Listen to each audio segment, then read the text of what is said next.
Good evening, sir. Good afternoon. How are you? Fine, sir. Okay, great. Good afternoon, sir. Good afternoon, beta. Good afternoon.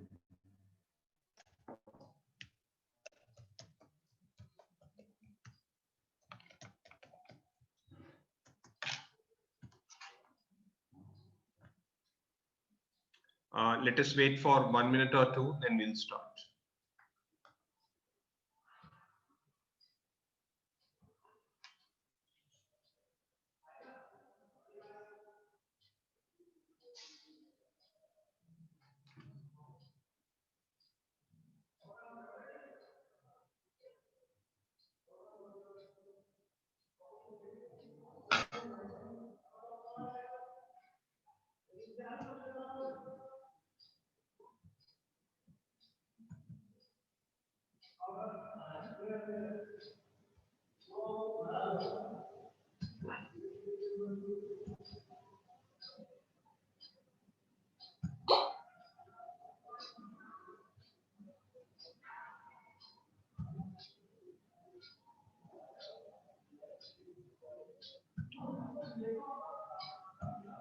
Okay, I think without waiting much, we should start our session.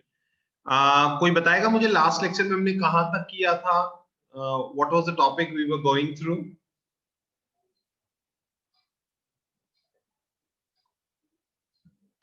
No one?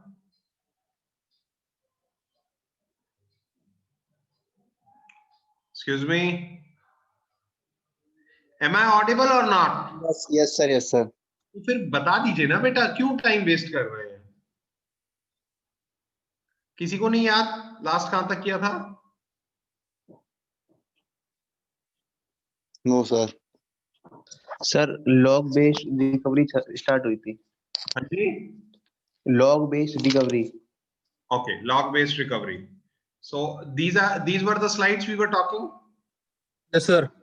Okay. तो इसमें आप क्या कह रहे हैं? Log based recovery तक हुआ था. So log based recovery like this. ये. Yes, sir. ये वाली स्लाइड हो गई थी. ये स्लाइड हो गई थी. ये हो गई बस थी. सर ऐसा इधर तक ही हुआ था, पीछे वाली. हाँ, यहाँ तक. यस सर, इधर तक हुआ था. Okay. ठीक है. I got it. Let me. Okay. Yes. ठीक है. Okay. और कुछ नहीं ऑनलाइन है सुनो कह दे. Pardon? Okay. So we'll start with this topic, recovery. Okay. I think recovery का मतलब अगर आप समझे तो recovery का मतलब होता है कि कोई गड़बड़ आने पर in a situation where normal functioning is not possible. करा दिया था आपने. हाँ जी. करा दिया था सर ये आपने. I know. This is a different slide. That's why I'm keeping with the pace. Okay. So मेरे कहने का मतलब ये कि हम रिकवरी क्यों करते हैं?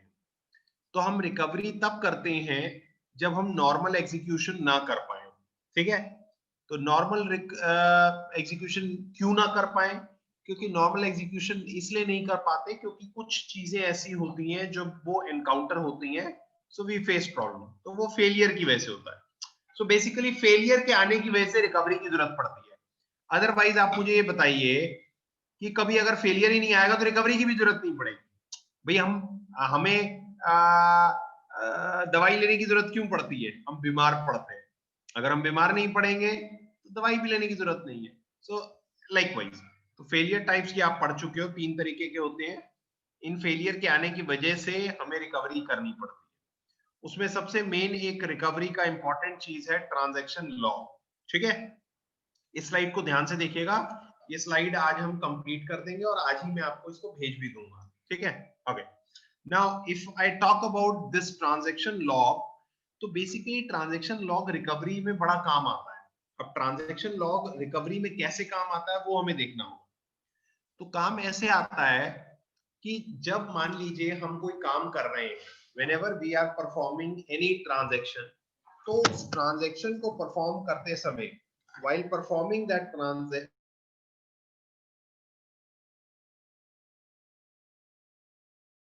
that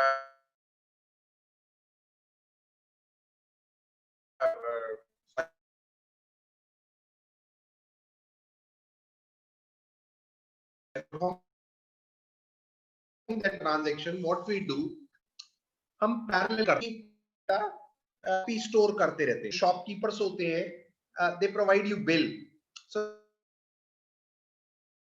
sir your voice is they lagging. Provide you bill, तो उस बिल की सर वॉइस लैग कर रही है आपकी. अभी नहीं आ रही है कि नहीं? सर आवाज कट रही है. Am I audible? Yes sir, पर कट रही है सर बीच बीच में. Wait. I'm changing my network, don't worry.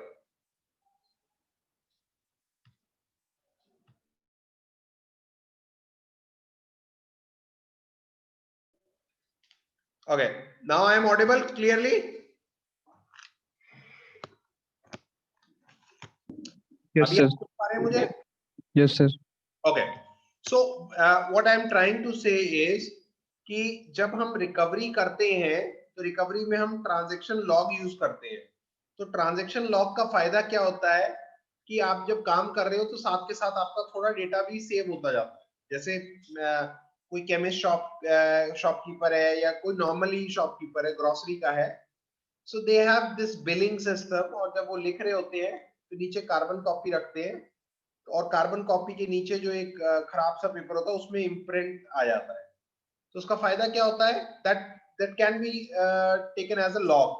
तो उससे क्या है, आप कभी भी उस इंफॉर्मेशन को चेक कर सकते हो और देख सकते हो. So that is the concept of transaction log. अब ट्रांजैक्शन लॉग क्या होता है, कैसे होता है, वो देख लेते हैं.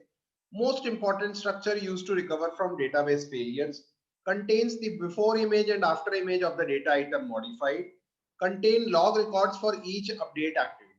ठीक है. अच्छा, अब उसका एक फॉर्मेट होता है. तो फॉर्मेट क्या है, TI, XI, V1, V2.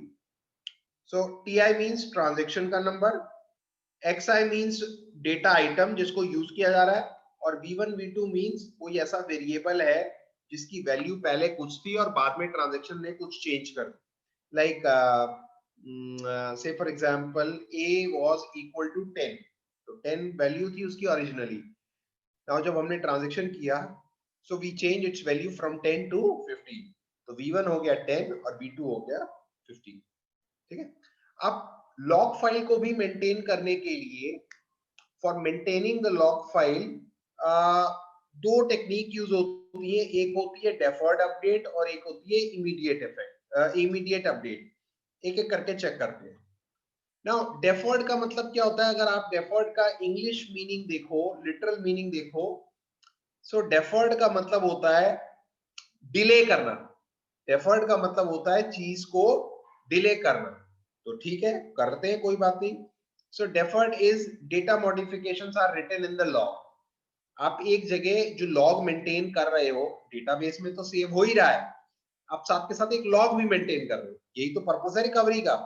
भाई डेटाबेस में तो है ही.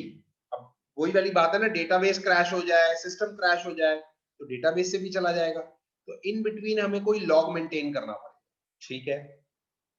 नेक्स्ट पॉइंट कह रहा है the write operation is deferred until a transaction partially commits. अब वो ये कह रहा है कि राइट ऑपरेशन, जो राइट ऑपरेशन होता है जिसमें अपडेशंस होते हैं, मॉडिफिकेशंस होते हैं, उसको आप डिले करोगे. कब तक? जब तक कि आपका ट्रांजैक्शन पार्शियली कमिट ना हो जाए. Now the question comes, what is the definition of partially commit? Partially commit is one step before actual commit. मतलब जिस स्टेज पे सारे काम हो चुके हो तो उसको हम कहते हैं पार्शियली कमिट. तो फिर अब आप ये कहोगे कि सर वो पार्शियली कमिट है, कमिट क्यों नहीं कहते? कमिट इसलिए नहीं कहते क्योंकि कमिट स्टेटमेंट अभी मिसिंग है, दैट्स इट. तो जब तक वो पार्शियली कमिट रहेगा तब तक राइट ऑपरेशन हम नहीं परफॉर्म करेंगे. ठीक है.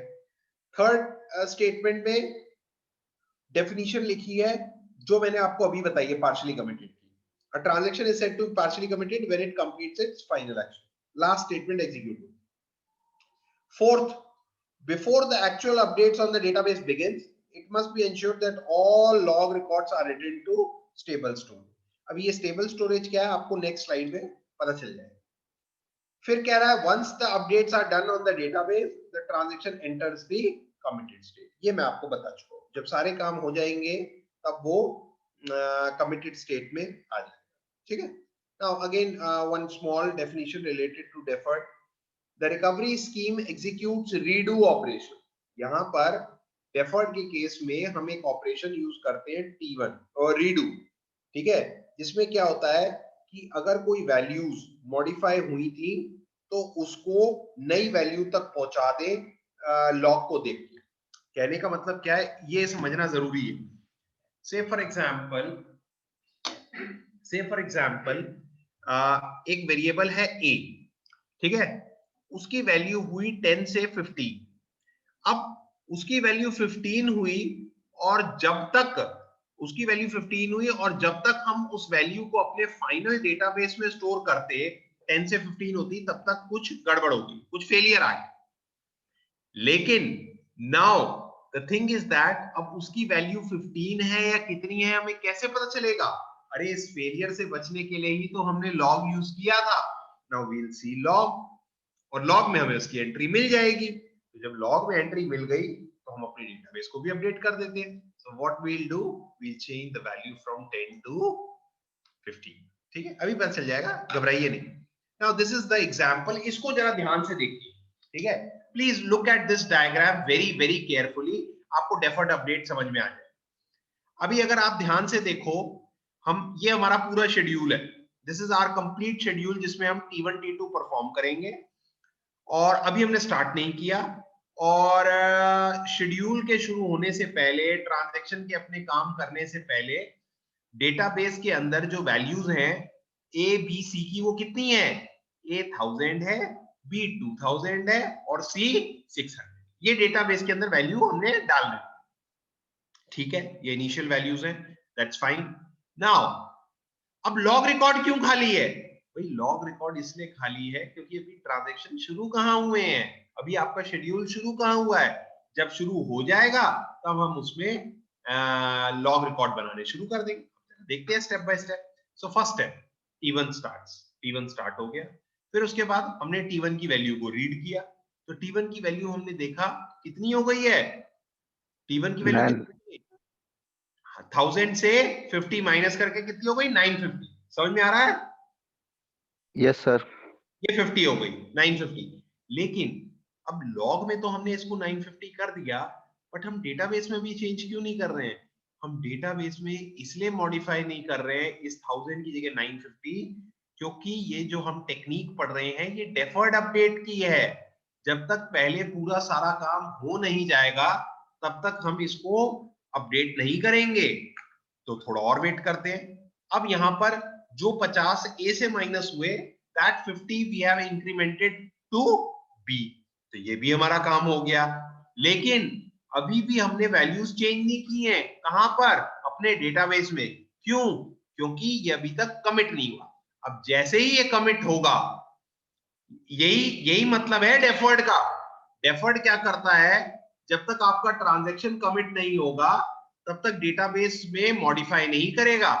जैसे ही अब T1 कमिट हो गया, it will modify the value as A equals to 950 and B equals to 2050। ठीक है, अब ऐसे ही T2 के लिए भी कर देते हैं। T2 स्टार्ट, T2 की वैल्यू चेंज हुई, T2 ने कमिट किया, कमिट होते सार उसकी वैल्यू 100। समझ में आ रहा है सबको? Yes sir. नाउ ये जो मैंने आपको बताया डेफर्ड वाला एग्जांपल, इसी के लिए ये फ्लो चार्ट है। आप इस फ्लो चार्ट से भी इसको पढ़ सकते हो, आपको समझ में आ जाएगा। हमने स्टार्ट किया, अपडेट करने शुरू किए, हमने लॉग अपडेट किया। अब हम ये चेक कर रहे हैं क्या सिस्टम क्रैश हुआ है कि नहीं हुआ। सिस्टम क्रैश नहीं हुआ, कोई बात नहीं। अगर सिस्टम क्रैश नहीं हुआ तो ये देखो कि क्या ट्रांजैक्शन कमिट हुआ है। हाँ, कमिट हो गया है, यस। अगर हो गया है तो लॉग में चेंजेस कर दो।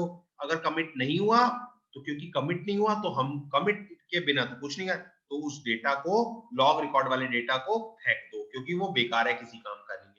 अगर आपका सिस्टम क्रैश हुआ है, यस, तो अपने सिस्टम को रीस्टार्ट कर दो और फिर उसके आगे वही प्रोसेस।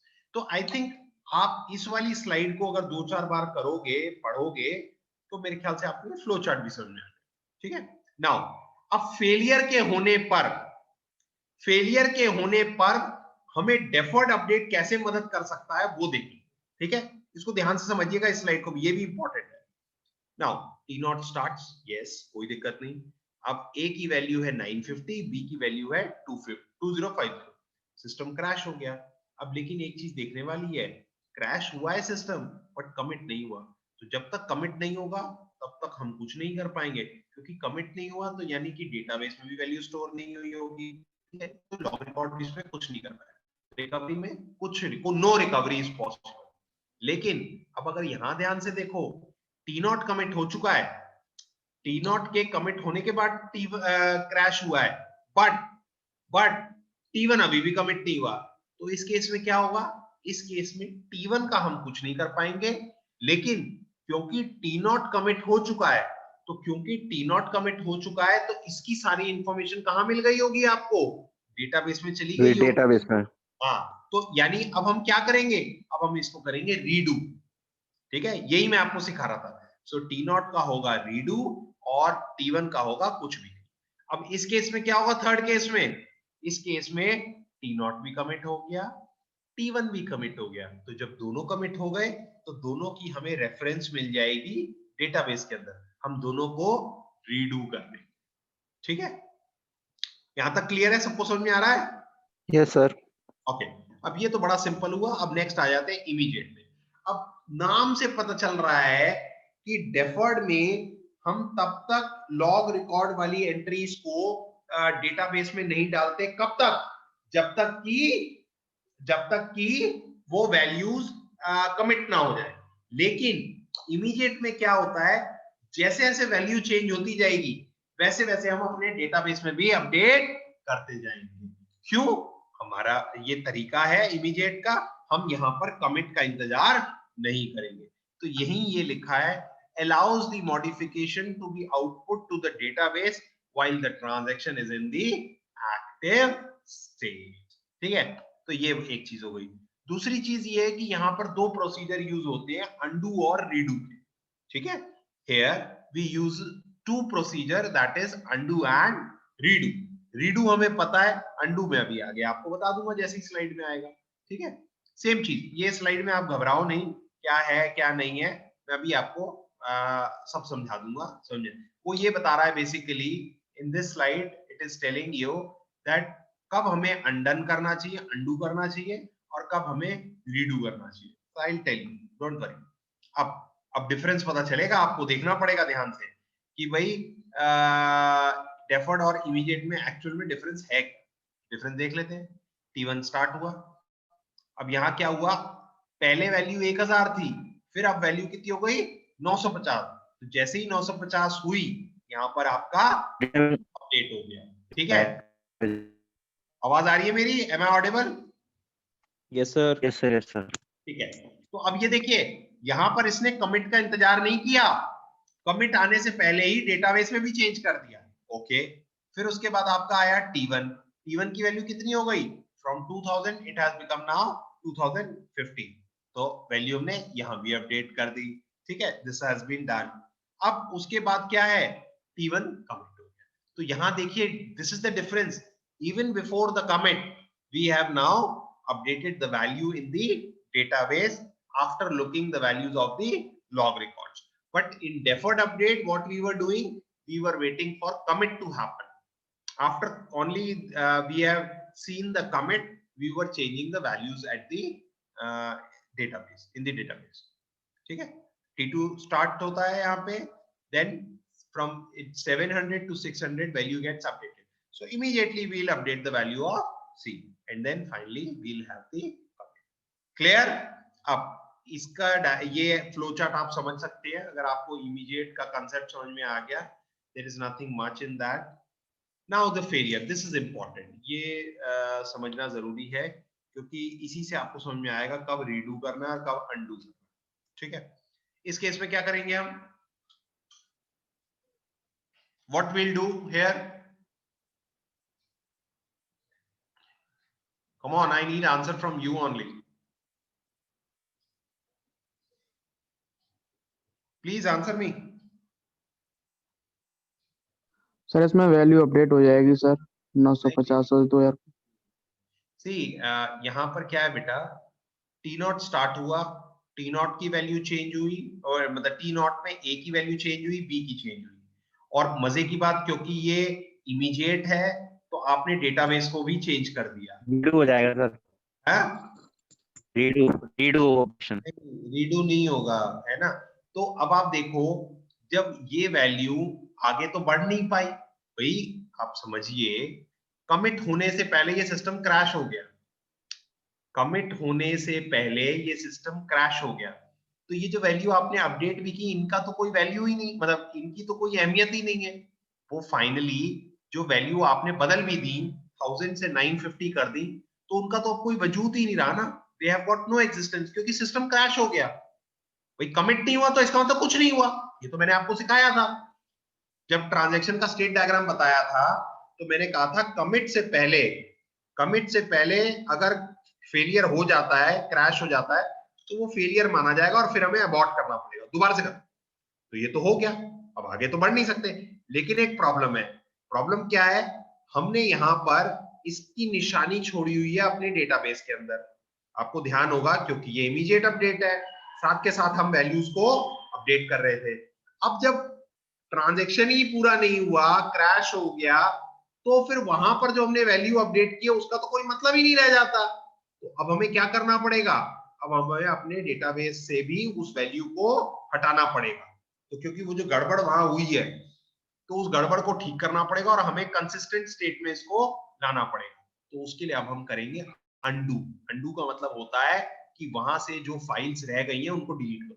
कई बार आपने देखा होगा कि आपने कोई सॉफ्टवेयर इंस्टॉल किया, you must have installed one software, and क्या हुआ कि जब आप इंस्टॉल कर रहे थे तो बीच में लाइट चली गई, या आपके सिस्टम में बैकअप नहीं था, तो चार्जर नहीं मिला, लाइट गई, तो वो बंद हो गया, इंस्टॉलेशन आपका बंद हो गया। अब वो वहां से तो शुरू हो नहीं रहा, अब आपको स्टार्टिंग से शुरू करना है। तो जब आप स्टार्टिंग से शुरू कर रहे होगे, तो वो आपको कहेगा कि जो आपने पुराना किया था उसकी जो फाइल्स पड़ी है उनको पहले रिमूव करो। ऐसा होता है कि नहीं होता? यस सर होता है। इस प्रोसेस को हम कहते हैं अंडू। तो यहां हम करेंगे अंडू, ठीक है। अब यहां क्या करेंगे, ये सिंपल है, यहां पर हम टी नॉट को करेंगे रीडू और टी1 को करेंगे अंडू। अंडू। ठीक यस है। सर। और यहां क्या करेंगे,